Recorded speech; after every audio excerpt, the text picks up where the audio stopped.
Sa ibang balita, kumpiyansa ang Department of the Interior and Local Government at Department of Justice na nasa loob pa rin ng Kingdom of Jesus Christ compound sa Davao City si Pastor Apollo Kibuloy. Hindi raw titigil ang mga otoridad hanggat hindi nila nakikita ang puganteng pastor. Nasa frontline ng balitang yan, si JC Cosico.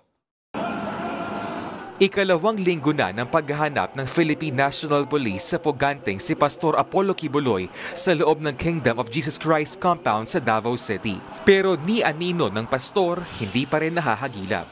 Tiwala naman si Interior Secretary Benhur Abalos na nasa loob pa rin ng KOJC compound si Kibuloy. We've got good developments right now na hindi ko lang pwedeng sabihin sa inyo. Base raw yan sa mga intelligence report na natanggap ng DILG. May warrant of arrest si Kibuloy kaugnay ng mga kasong child sexual abuse at qualified human trafficking. Maging ang Department of Justice, naniniwala ring hindi pa nakakalabas ng bansa ang pastor. Dahil napaka-high profile din naman itong Pastor Kibuloy, he will have to go through immigration personnel.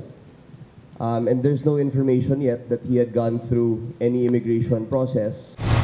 Natanong naman si Abalos kung bakit hanggang ngayon ay hindi pa rin mahanap ang puganteng pastor. Giit niya, napakalaki ng buong KOJC compound na nasa 30 ektarya. Parang ito sa malaking golf course. Kung titignan yung layout nito, napakaraming buildings nito. No? Idagdag pa raw ang pagiging maimpluwensya ni Kibuloy. Kaya panawagan ni Abalos sa mga kaibigan ng pastor. Pasukuin nyo na. Pasukuin nyo na. To make things easier for everyone. Hindi rin daw sila titigil hanggat hindi nila ito nahahanap. Yan ang sinasabi ng warrant of arrest. Hanapin si Kibuloy at gagawin namin yan. Hahanapin namin siya maski saan pa man siya magtago. Samantala, iimbestigahan din daw ng DILG ang napaulat na pagkakapkap ng ilang miyembro ng KOJC sa ilang pulis bago umano sila payagan na halughugin ang compound ng religious group. Ayon kay Abalos, pulis daw dapat ang nagsasagawa ng body search at hindi kabaligtaran.